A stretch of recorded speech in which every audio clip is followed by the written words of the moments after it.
This is all Gideon did in his time as judge. The Israelites did evil, so the Lord let them serve the Midianites for 7 years.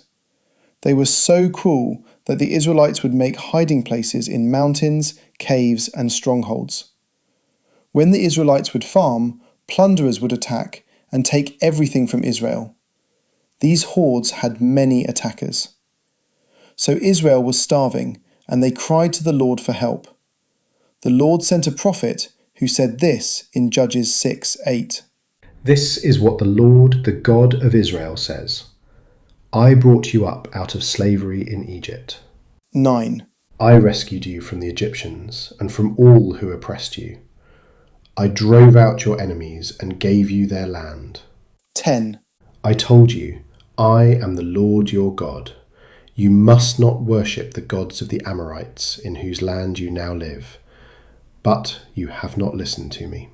Then an angel of the Lord sat under a tree in Ophrah that belonged to Joash of Abiezer. Joash's son Gideon was hiding wheat from the Midianites when the angel told him. 12. Mighty hero, the Lord is with you. 13. Sir, if the Lord is with us, why has all this happened to us? And where are all the miracles our ancestors told us about? Didn't they say, the Lord brought us up out of Egypt?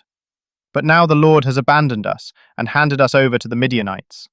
Then the Lord told Gideon to go and rescue Israel. Gideon asked the Lord how he could do this, since he was the weakest in the weakest clan of Manasseh. The Lord said that he will be with him, and he will destroy the Midianites. Gideon asked for a sign that the Lord is speaking. 19. Gideon hurried home. He cooked a young goat, and with a basket of flour, he baked some bread without yeast. Then, carrying the meat in a basket and the broth in a pot, he brought them out and presented them to the angel, who was under the great tree. 20. The angel of God said to him, Place the meat and the unleavened bread on this rock, and pour the broth over it. And Gideon did as he was told. 21. Then the angel of the Lord touched the meat and bread with the tip of the staff in his hand, and fire flamed up from the rock and consumed all he had brought. And the angel of the Lord disappeared. Then Gideon said he was doomed, since he saw an angel face to face. The Lord told him that he wasn't going to die. Gideon built an altar to the Lord named Yahweh Shalom, which means the Lord is peace.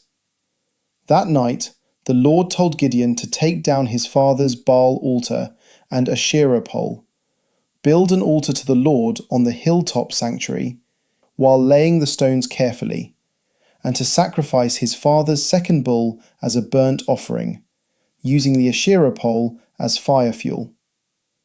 Gideon took 10 servants to do what he said, but at night because he was afraid of the people. The next morning, the town saw the altar and pole destroyed. They realized it was Gideon, and Joash was told to bring him. Joash asked them why they're defending Baal, and if he is a god, then he can defend himself and destroy whoever did this. Gideon was called Jerub-Baal, meaning let Baal defend himself. Later, the Midian, Amalek, and East armies joined forces and camped at Jezreel. Gideon told the Lord that if the woolen fleece is wet with dew and ground is dry the next day, he will know that the Lord is going to help him. And this happened. Then he asked for another sign, except this time the wool is dry and the ground is wet the next day. And it happened. So Gideon and his army went to the spring of Harod. The Lord said his army was too big, and to let those who were scared leave. So he did. But his army was still too big. So whoever drank from the water with their hands, and not like a dog, could stay. So there were 300 left. So at night the Lord told Gideon to go to the Midianite camp. 13. Gideon crept up just as a man was telling his companion about a dream. The man said, I had this dream. And in my dream, a loaf of barley bread came tumbling down into the Midianite camp. It hit a tent, turned it over, and knocked it flat. 14. His companion answered, Your dream can mean only one thing. God has given Gideon, son of Joash the Israelite, victory over Midian and all its allies. When Gideon heard this, he worshipped the Lord.